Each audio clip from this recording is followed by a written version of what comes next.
If the UK formally joined the United States, it would be more impoverished than Mississippi, America's poorest state, new figures show. UK is in economic trouble, in addition to their well-known political challenges. By the end of this decade, projections indicate that the average person in Poland could well earn more than the average resident of the UK. No wonder so many Hong Kong people in UK are heading back to this lively city on the south coast of China.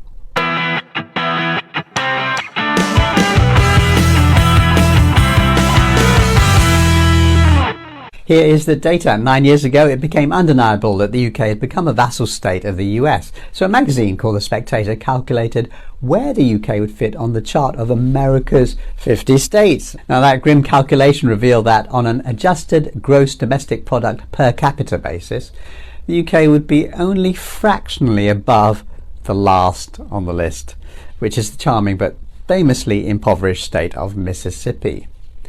Since then, economists have regularly revisited that question, and some of them recently reported that the UK was now below Mississippi. The Times said recently, if the UK was a US state, it would be the poorest in the country. Mississippi wages with Californian housing prices.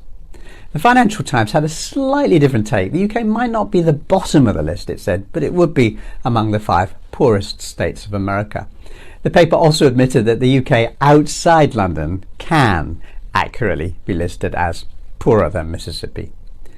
So London is keeping the UK just above that embarrassing bottom position, but it may not be able to do so indefinitely, the paper said, as London is no longer the world's financial hub.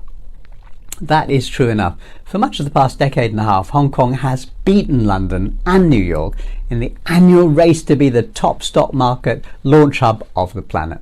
Even Slovenia, not a country known as a byword for futurism, is set to overtake UK in GDP per capita as early as next year. And Hong Kong? Well, after 1997, the average citizen here became wealthier than the average member of our colonial master's home country. We now have more billionaires per square metre than any other city in the world, literally. And yet the mainstream media wants you to believe that the UK should accept millions of refugees from this low-crime, healthy, wealthy city. Go figure. You know, there are other things going on too. The UK has a low productivity rate, with London among the worst performing regions. And people have got into the habit of working from home, which harms the economy in several ways. Meanwhile, Hong Kong's residential rates are climbing again as the market gently reignites. The new arrivals include returnees from the UK and working professionals, and also scholars who are moving in. The city has more universities in the global top 100 than any other city in the world.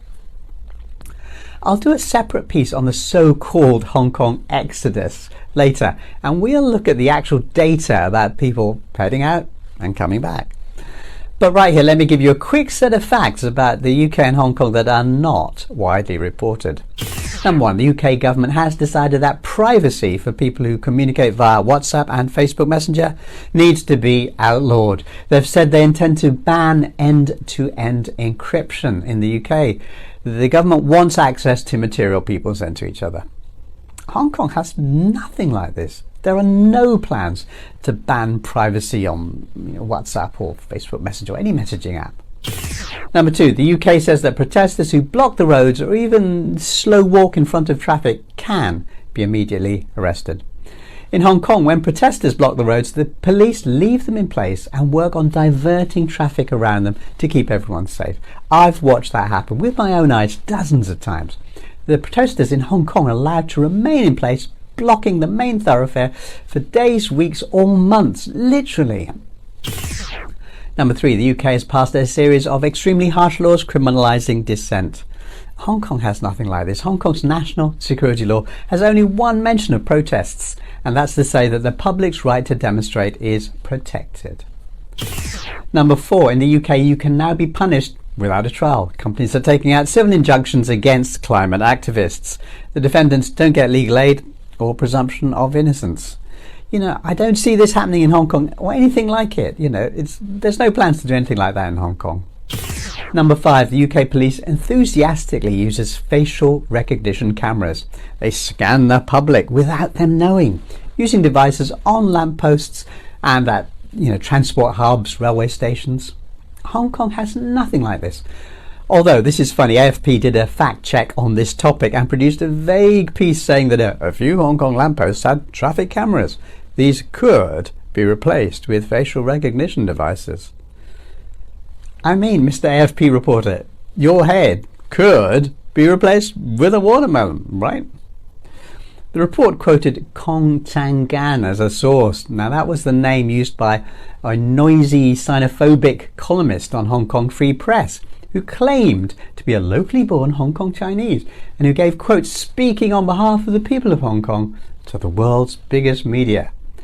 Yet in real life, he turned out to be an American white anti-China activist in yellowface. I could go on, but I'll end up by saying this. The Pentagon narrative that the corporate media runs, that wants you to believe that places like the UK, they're free and Hong Kong is a dystopia. I know from experience that I can't persuade people that what they've heard about our city and our country is wrong. But I can invite you to visit and see for yourself. You'll have fun, I guarantee it. Peace.